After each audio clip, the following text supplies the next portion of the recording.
biyaya ng kalakasan, kagalingan na binibigay niya po sa atin. Tayo po ay papasok na o nakapasok na o papunta sa ating 38th anniversary. Hindi ba nagsisimula papunta si Albert? Di ba? After nung 37, nung ika-12.1 nung linggo na yun, lumalakad na tayo sa ating pang-38 anibersaryo. Kamusta po ang hamon sa atin ng anniversary? Siyempre, kailan po makakasagot nun? Na-challenge po ba? O after ng pagsambang yun ay nanatili sandali at pagkaidlap o pagkalipas ng ilang araw, agad din itong nawala. Nawa po mga kapatid, ang mga hamon na ibinibigay sa atin ng ating Panginoon ay huwag po natin kalilimutan. Siyempre po, hindi naman po natin dapat hindi kalimutan, kundi dapat po natin itong isinasagawa sa ating pong buhay. Embracing the challenge. Sa 38 years natin, mag-iba po tayo ng team. Pero yung pagyakap natin sa hamon ng ating Panginoon, dapat po ay hindi yan mawala. Sa halip, ito po ay nagpapatuloy sa ating mga buhay habang tayo po ay lumalakad po sa ating pananampalataya sa ating Panginoon. Kaya po sa umaga po nito, nandun pa rin po tayo sa temang Embracing the Challenge. Sabihin siguro nyo nasa isip, isang taon ba itong Embracing the Challenge? Dahil tapos sa anniversary, yan. Tingnan po natin ano naman po ang hamon po ng Panginoon sa atin sa umaga po ito. Buksan po natin ang ating mga talata sa unang Juan. Chapter 1, verse 5 hanggang 7. Unang Juan, Kapitulo 1, mga talatang 5 hanggang 7. Ganito po ang nakasaad. May paksa po dyan sa pinakataas ng verse 5, sabi dyan, mamuhay ayon sa liwanag. Ito ang aming narinig sa kanyang anak at ipinapahayag naman namin sa inyo. Ang Diyos ay liwanag na walang anumang kadiliman sa Kanya. Kung sinasabi natin tayo'y may pakikiisa sa Kanya, ngunit namumuhay naman tayo sa kadiliman, nagsisinungaling tayo at hindi namumuhay ayon sa katotohanan. Verse 7, ngunit kung namumuhay tayo sa liwanag, gaya niya na nasa liwanag, tayo'y nagkakaisa at ang lahat ng ating kasalanan ay nilinis ng dugo ni Jesus na kanyang anak. Ang Diyos po ang magpala po ng kanyang salita. Embracing the challenge. Living in the light. Sabi nga nung pinakatapik sa taas, mamuhay ayon sa liwanag. Bakit kailangan natin mamuhay sa liwanag? Dahil Manila, o sinasabi ng Biblia, light is a symbol of God's holiness. Ang tunay na nakaranas ng kaligtasan ay namumuhay na may kabanalan. Ulitin ko po mga kapatid, ang tunay na nakaranas ng kaligtasan ay namumuhay na may kabanalan. Ang tanong po sa atin, paano tayo mamumuhay sa liwanag? Si John T. Beloved po ay nagbigay po ng 3 tiyak na hakbang upang tayo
relasyon sa Kanya.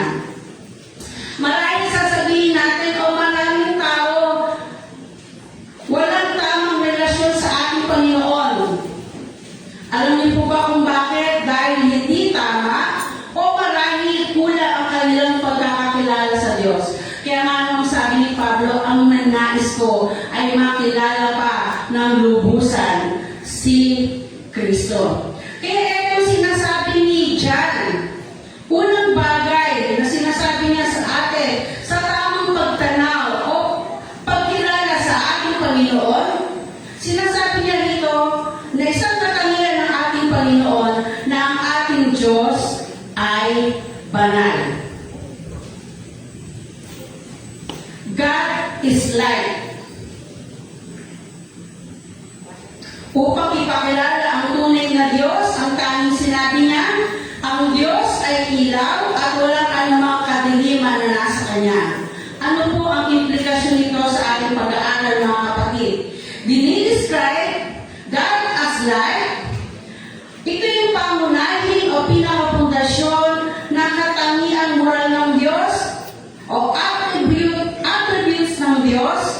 Yung ginamit na light ni John dito ay inilalarawan ng ang Diyos natin ay banal. God is light means God is holy.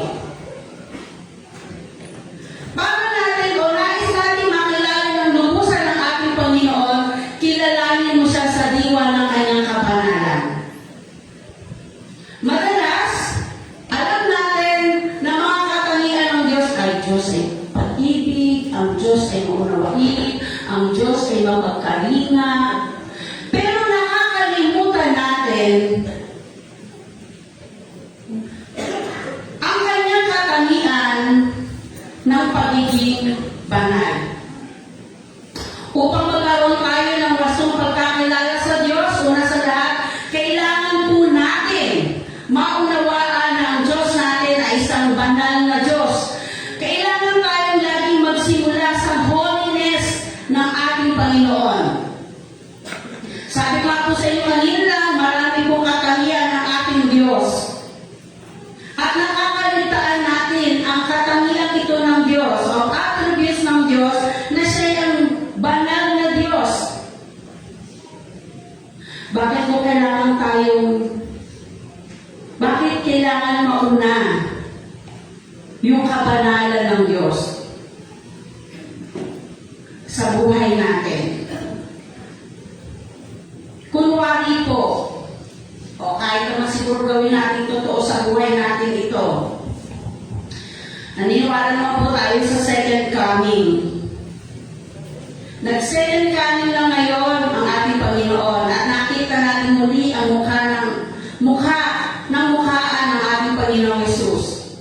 Ang tanong po sa atin, sa tingin po ninyo, upon seeing God in His glory, ano kaya po ang pangunahing katangian ng Diyos ang unang mapupukaw sa ating atensyon? Nag-second coming, nakita natin ang mukha ng ating Panginoong Yesus, yung glory ng Diyos, ano po kaya po ng katangian na makikita natin sa Kanya? Ano yung unang pupukaw sa inyong damdamin? Iba yung holiness ng Diyos. Yung kabanalan ng ating Panginoon. So kung obserbahan natin ang Biblia, ang salita ng Diyos, makikita natin doon yung kabanalan ng Diyos. Bakit nga po ba si Moses, yung tinatawag na burning bush, anong ginawa niya? Inalis niya yung sandals. Bakit? Sapagkat yung lugar na yun ay banal. Si Isaiah, nung nakita ng pangitahay ng Diyos, nakita niya ang anghel ng Diyos sa sabi, Holy, holy, holy is the Lord God Almighty. Mga kapatid, kapag nakita ng isang tao o ng isang anghel ang manifestasyon ng Diyos, ang una po natin magpapansin, o una nilang napansin, ay ang kanyang kabanalan. Kapag nagmamanifest ang Diyos sa buhay natin, kapag gumagawa siya sa buhay po natin, dapat ang una pong nanonotice po dyan ay ang kabanalan ng Diyos.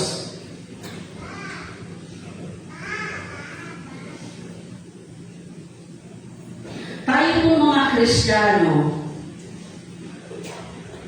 Sinasabi natin, we are so in love about the idea that God is a loving God.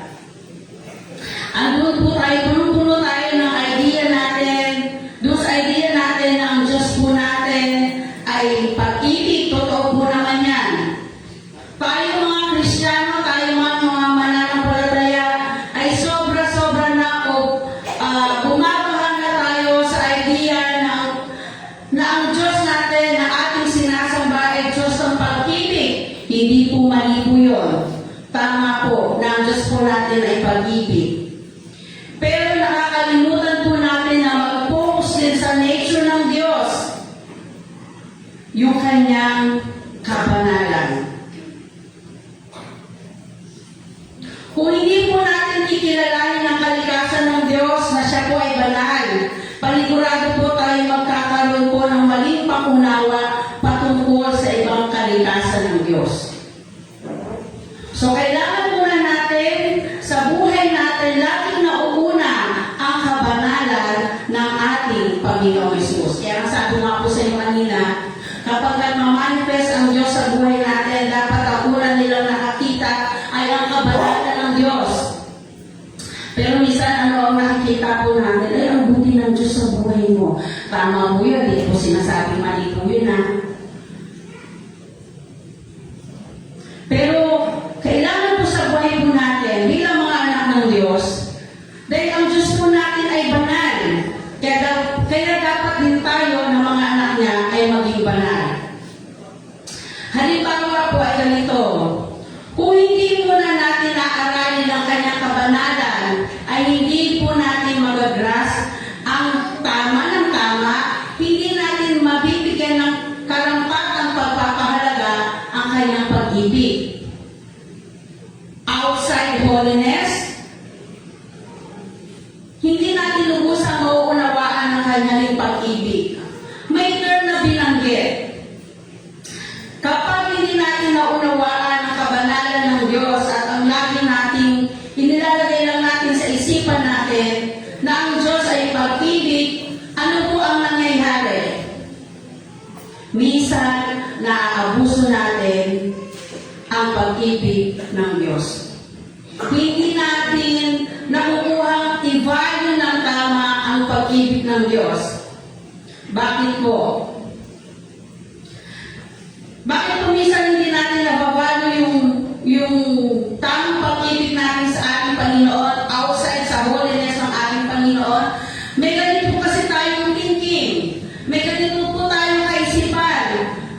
Ano pong nangyari po sa buhay ng mga Kristiyano kahit namumuhay na tayo sa kadiliman? Kasi alam natin hindi naman ako parurusahan ng Diyos.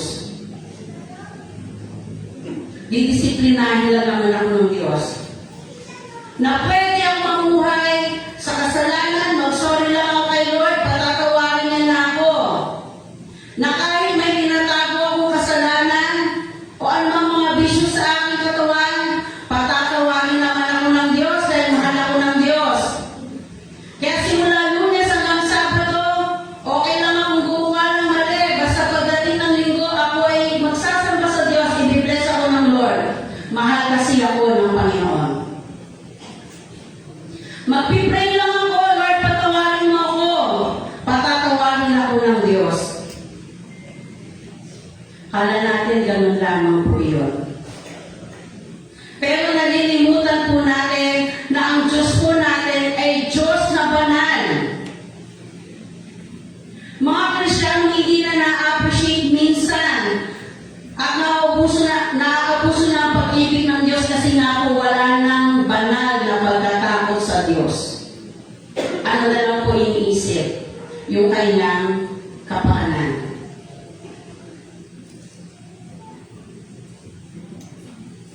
Kaya po hindi na ako nakakapagtaka, maraming mga Kristiyano na napakagaan, napakalainan ang pagtingin sa mga kasalanan na inaalagaan sa buhay. Minsan nga wala nang bearing. May kinalaman sa premarital sex ng mga kabataan. Di na yung big deal. Di na yung shameful sin. Homosexuality tanggap na yan ng lipunan. Addiction and vices, unforgiveness, spiritual coldness.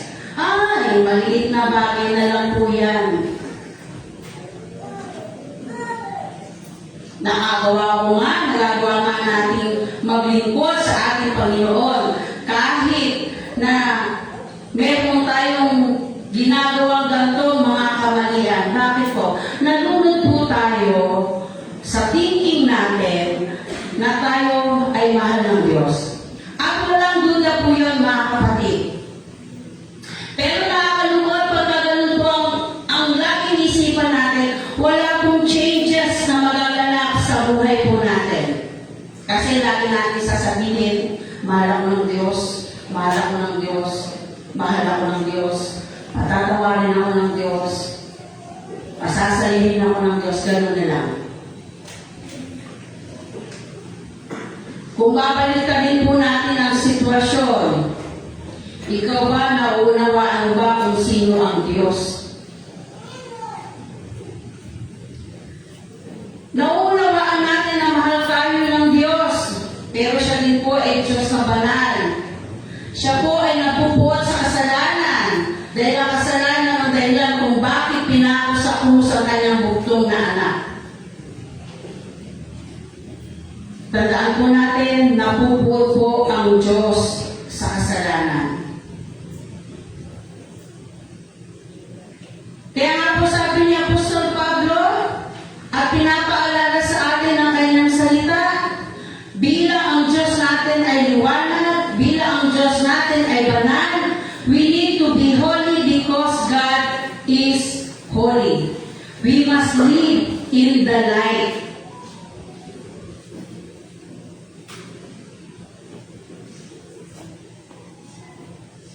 Kapag ang kabanalan po ng Diyos, ang ginawa po natin batayan po sa ating buhay, magkakaroon po tayo ng malaking pagbabago sa buhay natin. Kapag naunawaan mo na ang pag-ibig ng Diyos, na umiibig sa atin ay isang Diyos na banal.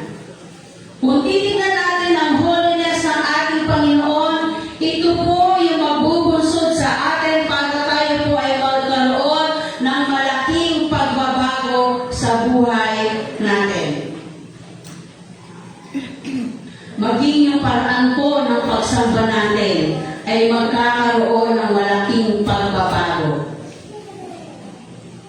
Halimbawa lamang po sa ating pagsamba, kung ang larawan na mabubuo sa isipan ng bawat isa sa atin ay ang pag-ibig ng Diyos, ano po ang magiging epekto nito sa iyo? Siyempre po, ang magiging attitude din po natin sa maraming Kristiyano ay yung sa pag-ibig ng Diyos. Dahil alam natin na mahal ka ng Diyos. Alam mo na kahit anong gawin mo sa pagsamba, okay lang sa Kanya. Kasi ano nakalagay sa isipan natin, nabubuo sa atin sa ating pagsamba yung pag-ibig ng Diyos. Hindi siya magagalit sa iyo basta nag-attend ka ng worship. Masaya siya sa iyo kasi mahal ka niya nakapagsamba ka sa ating Panginoon. Siguro kahit hindi ako makinig ng sermon, kahit mag-cellphone na lang ako, kahit hindi ko ibigay ang buong atensyon ko sa pagsamba, okay lang yun. Bakit? Mahal ako ng Panginoon eh. Kung ang Biblia po ay ating susuliin, ang pangunahing motivasyon po ng ating pagsamba ay hindi dapat laging pag-ibig ng Diyos. Ang dapat maging pangunahing motivasyon ng ating pagsamba ay ang kabanalan ng Diyos. Hindi mo hahayaan na aagawan ka o maagaw ang iyong atensyon ng mga bagay sa buhay mo. O ilay lang yung katabi sa panahon ng pag-ubertuhan, sa panahon ng pagsamba. Bakit po? Kasi nga po ang motivasyon mo sa pagsamba sa Panginoon ay ang kabanalan ng Diyos. Ano po ang sabi ng awit na 29 verse 2? Ibigin mo ang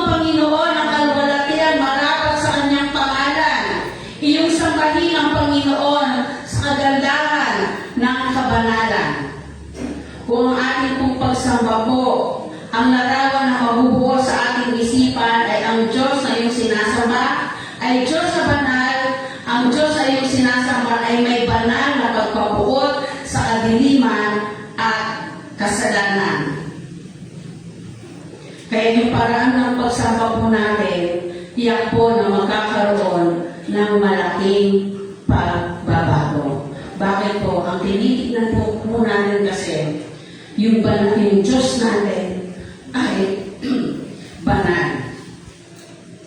Kapag tinignan natin po ito, at ito po yung inilagay po natin sa ating isipan, sabi nga natin kanina, magkakaroon ng malaking pagbabago. Maniwala po kayo sa hindi. Baka pati po pag pinili po natin sa mga cellphone po natin, FB po natin, hindi po natin na magagawa. Bakit po?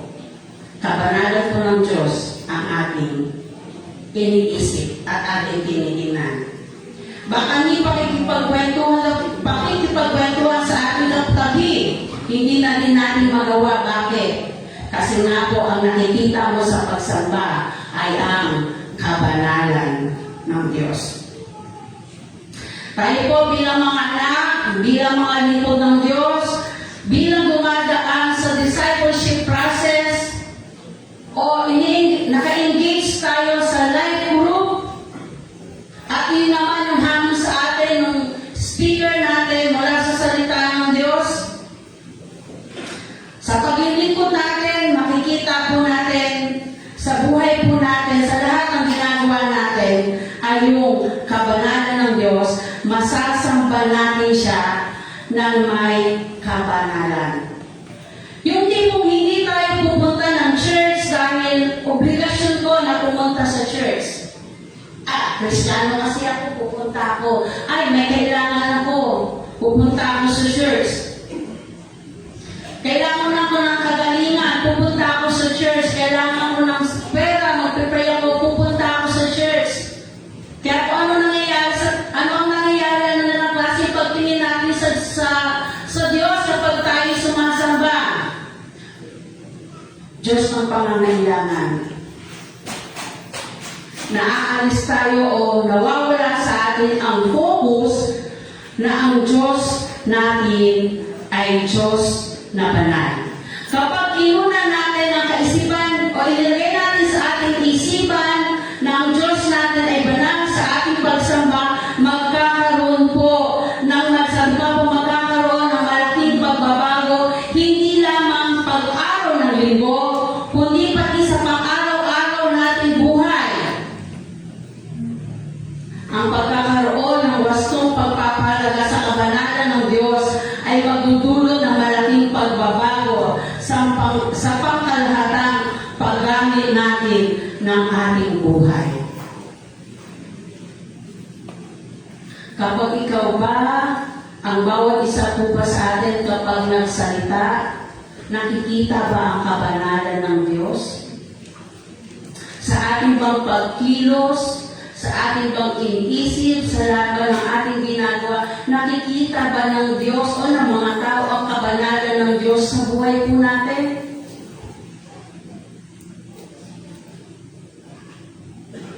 Yung isipan natin, puno-puno na yan ng aral patungkol sa pag-ibig ng Diyos at sa iba kanyang mga katangian, pero nakakaligtaan natin, ilagay sa ating isipan na ang Diyos natin ay banal.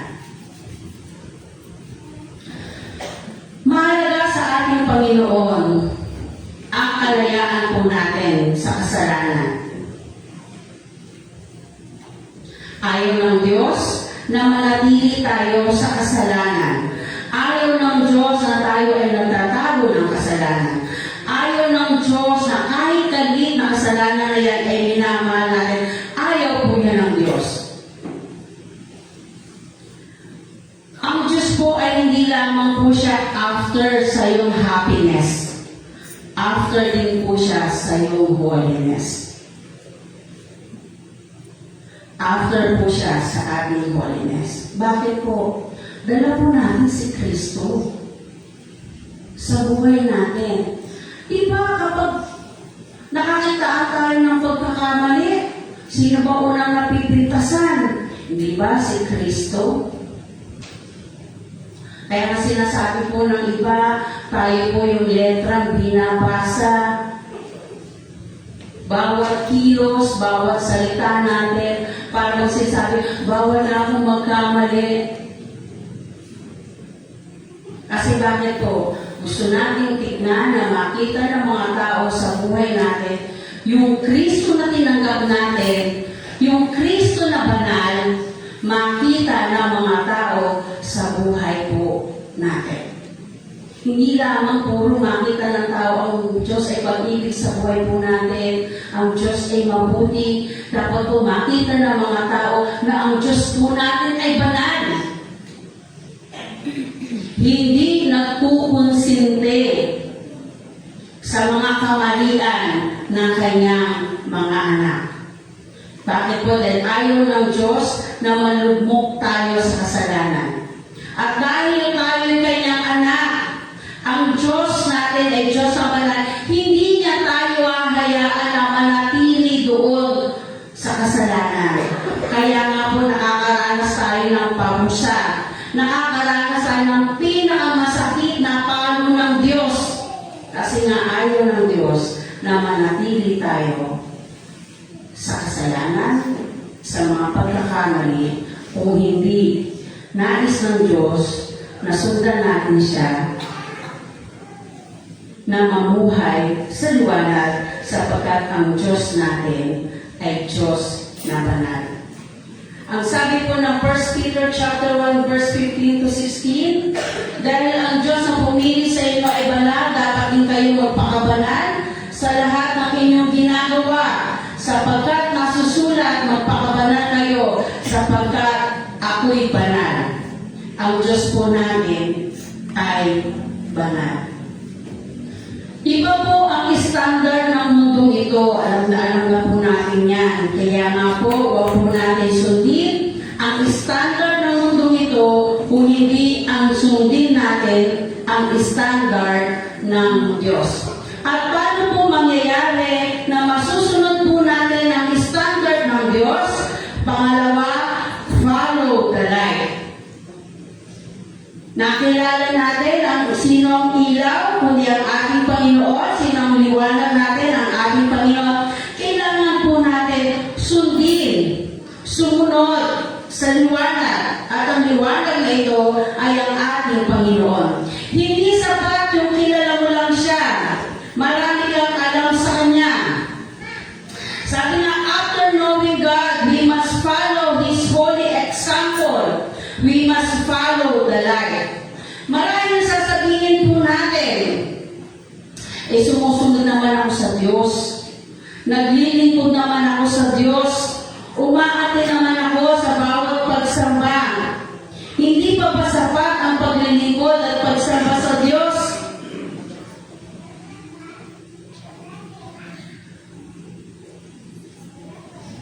Sa paglilingkod po at pagsamba natin sa Panginoon, dapat po ay mula po sa tamang motibo at tamang intensyon. Na ang pangunahing tinitignan ng Panginoon sa mga tao na naglilingkod at sumasamba sa Kanya ay ang Kanyang motibo kung bakit sila, kung bakit tayo sumasamba. Ano ba motibo mo o ng bawat isa sa atin bakit tayo sumasamba? Tulad pa ng sinabi ko kay Alina, nakagawian ko na yan. O kailangan, umatin ako ng linggo. Kailangan sumamba ko. Ano ba talaga yung motibo natin? Dapat sabi nga sa atin, meron tayong pure motives and pure intention. Bakit ka nga ba naglilingkod at sumasamba sa Diyos? Naglilingkod ka ba sa Diyos dahil talagang iniibig mo siya? O sumasamba ka ba lang dahil may kailangan ka sa Kanya?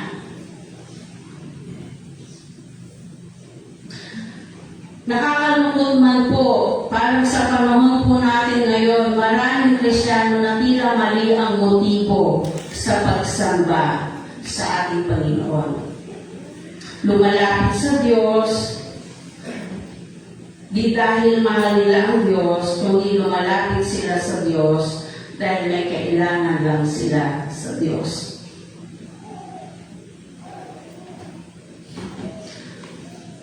Sa ating pong pagsamba sa ating Panginoon, mga kapatid, dapat lagi pong na-check ang mga puso natin. Tama ba yung motibo ko? Pure ba yung intention ko? Paano kung may krisis, makakasama ka pa ba sa Kanya? Paano kung hindi ka tugunin ng Diyos sa iyong sakit? Hindi ka gumaling? Paano kung hindi ka tugunin ng Diyos sa pangailangan mong pananalapi? Makakapag-church ka pa ba? Makaka-attend ka pa ba ng prayer meeting? Ibig lang po sabihin nito, mga kapatid, naaalala lang natin ang Diyos kapag mayroong kailangan. Pero yung mga personal prayer and Bible reading natin, hindi na po natin magawa.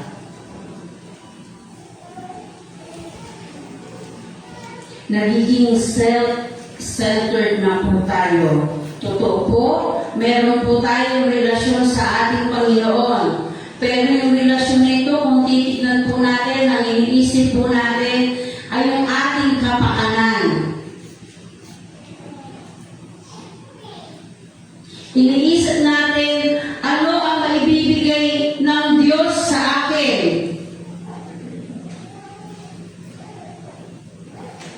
Sabihin natin maisip, ano ba ang pwede kong maibigay sa Diyos?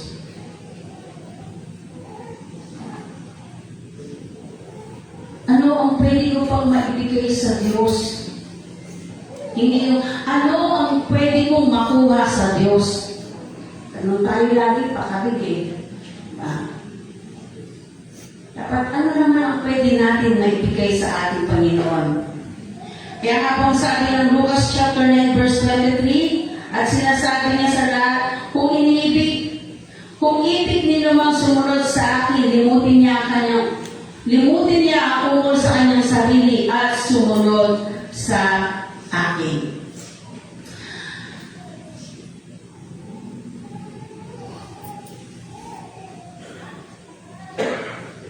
Ang ating Panginoon, hindi naman po siya maramot.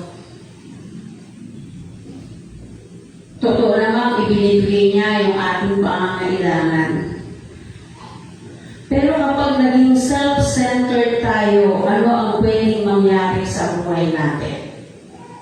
Pansinin po ninyo yung asawa po ni Lot. Dahil sa masyadong pagpapahalaga sa mga naiwang material na yaman, ang asawa ni Lot ay lumingon at dali-dali naging haliging asin. Sabi sa kanya, ni Lot, huwag ka nang bilin sa kanila ng Diyos, walang lilingon. Diretso lang kayong aalis. Pero yung asawa ni Lot, anong ginawa? Dahil sa pagpapahalaga sa material na yaman, lumingon siya. O self-centered, di po ba? Inaalala niya yung yaman niya. Kaya nung naging resulta, naging haliging asin siya. Naging isang malaking tipak na asin. Si Ananias at si Sapphira, they love their money more than they love God. Anong sabi ng Acts chapter 5? Nagsinungaling sila sa banal na espiritu. At ano ang naging resulta? Namatay sila agad. Yung mayamang lalaki, willing naman siyang sumunod sa Panginoon, pero hindi niya kayang isuo ang lahat sa Kanya. Kasi ano nga po, self-centered at ang sariling kapakanan ang iniisip. Hindi maiwan yung mahalaga sa kanyang buhay alang-alang sa pagsunod sa ating Panginoon. Ang wastong motibasyon sa ating paglilingkod at pagsamba ay ang laki ng ating pag-ibig at hindi lamang ang laki ng ating pangangailangan sa Kanya. Ang motibasyon ng ating paglilingkod at pagsamba sa Kanya ay hindi ang laki ng ating pag pag-ibig sa Diyos at hindi ang laki ng ating pangangailangan sa Kanya. Dapat mas malaki ang pag-ibig natin sa Diyos. Kasi nga po, ang Diyos po natin ay Diyos naman na nagkakaloob ng ating pangangailangan. Ano lang po kailangan natin? Sumunod tayo sa ating Panginoon. Sumunod tayo sa direction ng ating Panginoon. Tingnan po natin lagi ang kabanata ng ating Panginoon. Hindi po tayo pagkukulangin sa lahat ng ating mga pangangailangan. Sabi nga po, ang sumunod sa Diyos, hindi po yan madali. Mahirap po yan. Pero laging mabuting bagay ang sumunod sa ating Panginoon.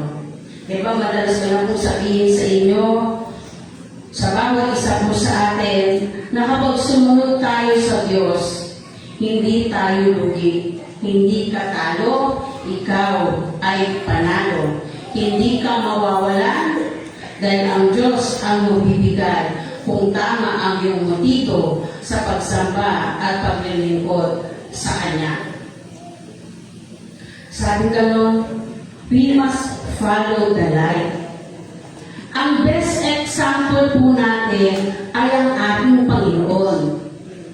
Makikita po natin ang lahat ng bagay na ginawa ng Diyos sa Kanyang salita. Kung ito ay ating kung babasahin araw-araw sa buhay po natin. Know the light. At ang light na ito, ang ating Panginoon, nagsisimbolize na ang light na ito ay banal. God is holy. Hindi lamang yun, kailangan natin sumunod o gawin o tularan ang ating Panginoon. Follow sa example po ng ating Panginoon. Sumunod sa Kanya. Number 3, show the light. Ang isang ilaw na hindi nagliliwanag ay walang halaga. Kapag pundido na ang isang bumbilya, ito po ay dinedispose na. Tulad na, marami ng pundido. Nakikita niyo po ba? Yan, wala nang silbi po yan, di ba? Paano pa po? Nagtingin na ilan po ba yan? 1, 2. Binilang talaga. Alam na ni pagawain. Ilang bumbilya. Di ba?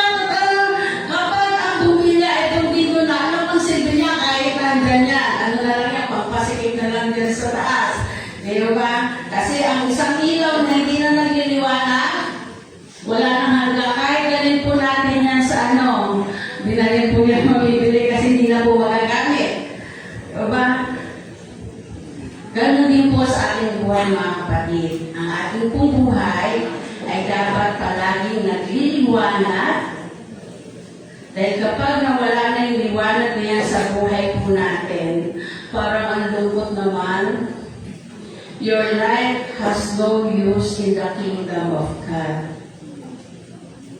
God is light. As a children of light, we must show our light. Dapat naglilinig tayo na ipapakita natin ang liwanag para hindi nakakalungkot na tayo ay wala ng pakinabang sa kaharian ng Diyos kapag nalus na o wala na ang liwanag. Kaya nasabi, we must show our light. Kaya sabi po lang, binasa po natin na talaga sa verse 6, kung sinasabi natin tayo may pagkikiisa sa Kanya, ngunit namumuhay naman tayo sa kadiliman. Nagsisinungaling tayo at hindi namumuhay ayon sa katotohanan. Parang sinasabi po sa atin, kung sinasabi mong ligtas ka at tinanggap mo na si Kristo bilang Panginoon at tagapagligtas, ngunit kung hanggang ngayon namumuhay ka pa rin sa pagkakasala, nagsisinungaling ka, at hanggang ngayon ikaw ay nasa kadiliman. Ulitin ko po ang sasabihin po sa atin. Kung sinasabi mong ligtas ka at tinanggap mo na si Kristo bilang Panginoon at tagapagligtas. Ngunit, kung hanggang ngayon namumuhay ka pa rin sa pagkakasala, nagsisinungaling ka, at hanggang ngayon, ikaw ay nasa kadiliman. Kaya nga, di ba sabi ng Diyos, lumayo tayo sa kadiliman. Wala na tayo dyan. Pinalaya na tayo ng Diyos. Pero kahit pinalaya na tayo ng Diyos, bakit pa din tayo? Kasi nga, ang isipan natin, mahal ako ng Diyos. Patatawarin ako ng Diyos. Hindi mo nakikita ang kabanalan ng Diyos.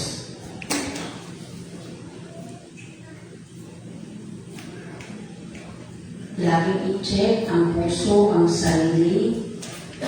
Kaya nga, ang Romans chapter 12 verse 1, laging pinapaalala sa atin, huwag na kayong umayon sa takbo ng mundo ito. Magbago na tayo kayo ng isip. Pero bakit habang sinasabi ito sa atin ng Panginoon, balik pa rin. Ibahin po natin ang lagay sa isipan natin. Kung nakalagay na dyan, ang Diyos ay pag-ibig, punong-puno na yan ng pag-ibig, punuin naman natin yan na ang Diyos ko ay banal. Banal, kaya ako ay mamumuhay ng makikabanalan at sa biyaya ng Diyos. Gagawin ko yung gusto niyang ipagawa sa akin. Lumayo, umalis sa kasalanan. Huwag po natin sasabihin, kaya po mapagtagumpayan yan, yung kasalanan na yan. Hindi ka sure. Kasi ang kasalanan, ang temptation, lagi nandyan.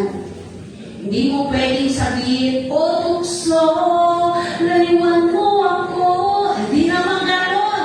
Kasi hindi yan lalaro sa atin, di ba? Lalapit at lalapit yan sa atin. Para ikaw, ibulit uli sa pagkakasala.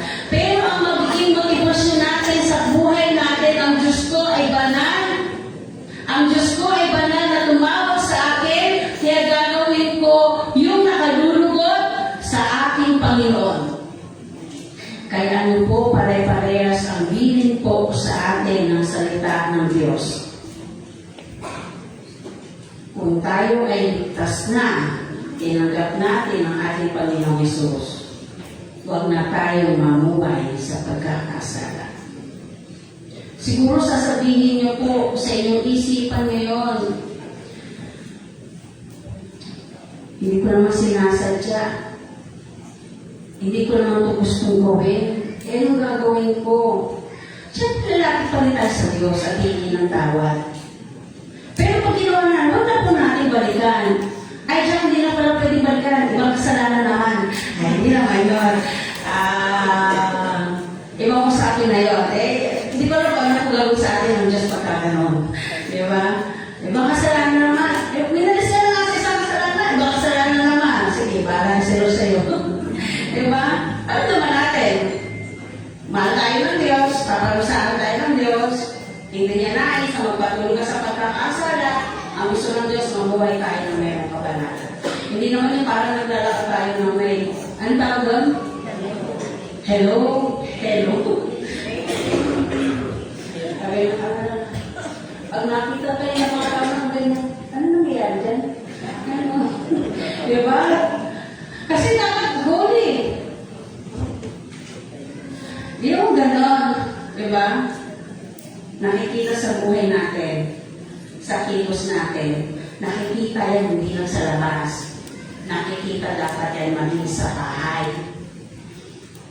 Parang hirap naman sabihin po sa atin, galing-galing natin dito sa church, pagdating natin sa loob ng bahay, para wala tayong mga Kristiyano, o para wala tayong mga Kristo sa buhay. Bakit?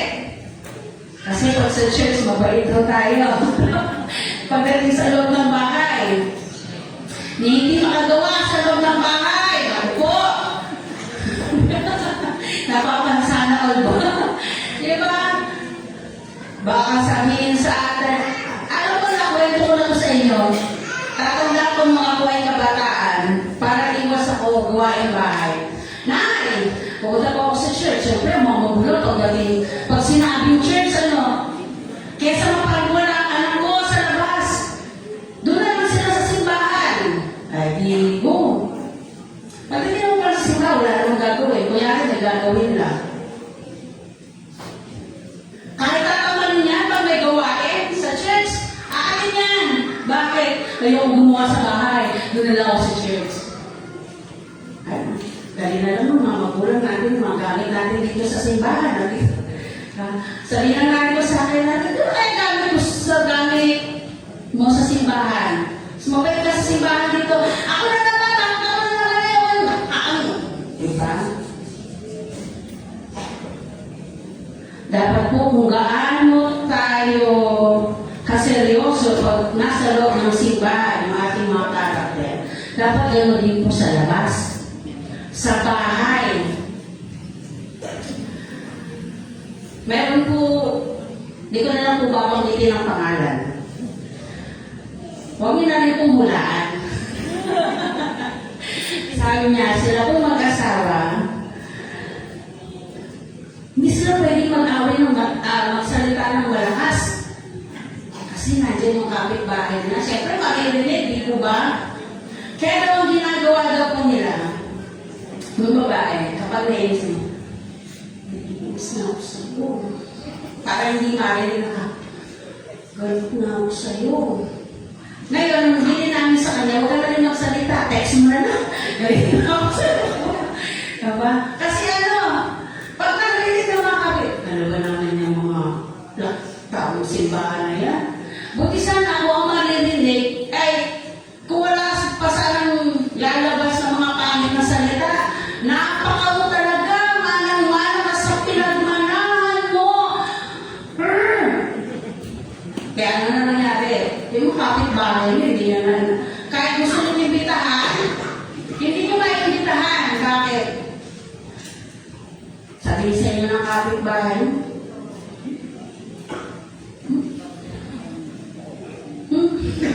hindi nga lang pala na, wala namang pagbabago.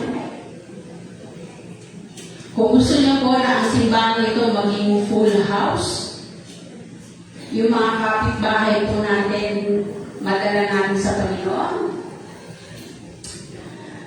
Follow the example. Show the light.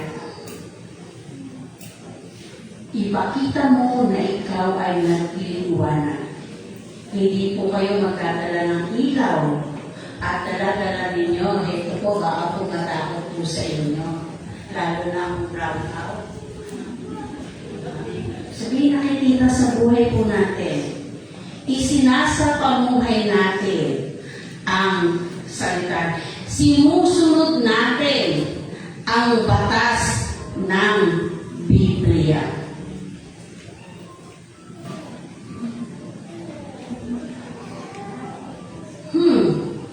Nakakalungkot, di po ba ang kaganapan po sa bansa po natin? Sasabihin natin, yung mga leader po natin, namumuno sa ating bansa, ganito, ganyan, may kanya-kanya tayong, si ganyan yan, si ganito yan, kurap yan. Baka minsan hindi mo nakikita sa iyong sarili, kurap ka din. Kurap ka sa tayo mo sa Diyos. Dapat mabilang buyang mga yung kurap na yan, yung mga... Minsan, hindi mo na makontrol ang sarili mo. Mapapainis ka talaga, di ba? Pero, although malaki yung nakikita natin sa kanila, nabibigay natin, tignan natin yung maliliit na bagay sa buhay po natin. Baka tayo rin kurap sa Panginoon. Nakukurap natin yung tayo natin sa Panginoon. Napagpapalit natin ang Diyos sa iba. Hindi natin binibigay ang tamang oras natin sa ating Panginoon. Show the light. Walang duda, kapag nakita yung liwanag sa buhay po natin. Walang duda na marami po tayong maaakay sa Panginoon. Marami tayong magiging bisita. Yung pangarap natin na magkaroon ng second and third service, bakit hindi pa pangyarihin ng Diyos? Pwede mangyari yan. Kaya lang, dapat makita sa buhay natin ng kabanalan, makita sa atin na sinusunod natin ang standard ng Biblia, ang standard ng Diyos. Sa gayon, magiging resulta nito, makikita sa atin ang liwanag ni Kristo. Kaya sasabihin nila, isama ako sa iyo. Kahit nakikita nila magpunupunuan ng problema, pero paano wala akong problema? Sasama yan. Kasi bakit po? Naipakita natin yung standard ng Biblia sa buhay po natin. Isang umaga po, si Luke Goodrich, a native of San Jose, California, ay secretly nagsiga ng kanyang basura sa kanyang bakuran. Ay di po ba kahit sa tanong natin ngayon, bawal magsiga. Marinig. Hindi mo maririnig yung usok. Maamoy, makikita naman. Bawal po yun, di po ba? Pero itong si Luke Goodrich, na alam niya naman na ang pagsusunog ng basura ay against sa kanilang batas. Habang siya po ay nagsisiga, dahil sa malakas ang hangin, biglang kumalat ang apoy. Sa sobrang lakas ang apoy, kumalat na ito sa ilang hektarya ng lupain. Kaya di ba sa ibang bansa, bawal naman talaga magsunog. Dahil sa intensity ng fire, sabi po sa kwento, 6 na helicopters and 400 na firefighter ang pumunta para buksain ang apoy. Siyempre, malaking apoy na po yun. At ang malaman nila na ito pala ay galing kay Luke Goodrich. Ang nakakalungkot ay ito. Si Luke Goodrich po pala ay isang firefighter. Sa napakaraming taon na ginugo ng kanyang buhay bilang isang bumbero, nakuha pang magturo ng fire prevention, ngunit siya mismo ay hindi sumusunod sa batas ng gobyerno. Nasa departamento ka ng pagiging bombero, tapos ikaw pala yung sumusuway. Diba? Marami pong Kristiyano na matagal ng panahon na ginugol ang buhay sa pagdalo sa gawain sa iglesia. Nakukuha na rin nila magbahagi ng salita ng Diyos sa ibang tao, ngunit nasa kadiliman pa din. Sila mismo ay hindi sumusunod sa batas ng Diyos. Bukang nakalungkot. Kung tayo po mismo nasa halip na makita yung liwanag sa kadiliman, nakakalungkot kung tayo pa yung pangunahing nagpapadilim sa mundong nangangailangan ng liwanag. Dapat tayo yung magbigay ng liwanag. Ano nangyayari? Ikaw pa, o ang bawal sa atin ang nagdadagdag ng kadiliman. Sa halip na mag-apoy para sa Panginoon, sila pa ang naglalaro ng apoy.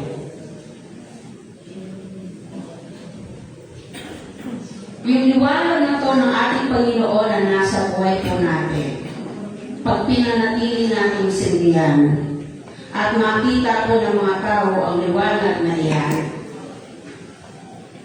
sabi ko nga po sa inyo kanina lang din, marami tayong madadala sa ating Panginoon. Ang isang tunay na tumanggap kay Kristo ay dapat lumalakad sa liwanag ng salita ng Diyos.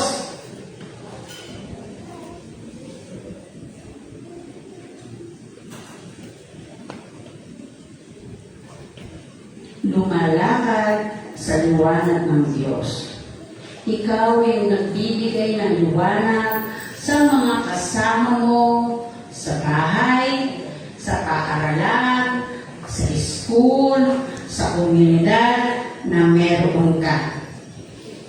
Huwag mong hayaan na yung liwanag na yan ay patayin o mamatay dahil lamang sa nais mo na sila ay matuwa sa iyo. Kasi pag hindi ka nakiayon sa kanila, sasabihin sa'yo, napaka-KJ naman ito. Nakakainis naman itong tao na ito. Huwag na nga natin yung isama sa grupo din. Ayaw mo mawala sa grupo, kaya ano mangyayari? Gagawin mo na lang din ang gusto nila. So ano nangyari sa ilaw mo? Namatay. Kaya sasabihin mo, magsisindi ako ng ilaw pag linggo. Magsisindi ako ng ilaw mo pag Miyerkules. Sisindi ako ng ilaw mo pag life group. Kaya pagdating na nagliliyab ang ilaw na yon, kaya pagdating ng ibang araw, diyan yung mga barkada ko, kaibigan ko, kaklase ko, katrabaho ko, hindi ko pwedeng hindi yan. O, patayin mo na ang ilaw. Pwede ko namang sindihan. Ulit. Hindi po ganun ang buhay po natin mga mananampalataya. Dapat yung liwanag po natin nananatiling nakasindihan upang makita nila yung Kristo na nasa buhay natin. Mga kapatid, ang challenge po na patuloy na ibinibigay sa atin ng Panginoon, hindi po natin kaya on our own. Kaya nga po tayo nagpipray, dahil hinihingi natin yung habag, yung biyaya ng Diyos sa buhay po natin. Kilala na natin ang ating Diyos at patuloy natin siya kinikilala. Siya yung Diyos natin ang banal. Siya yung liwanag ng buhay natin. Pero kailangan natin sumunod, mag-follow sa ating Panginoon. Sa gayon, pag ginawa natin ang standard ng Biblia, makikita nila ang liwanag na meron tayo. At ang liwanag na yun, ang magbibigay ng direction sa mga tao na wala pang pagkakakilala sa Diyos. At tayo po ay kasangkapan lamang ng Diyos para po ang mga tao ay makakilala sa Kanya. Embracing the challenge, living in the light. Magandang umaga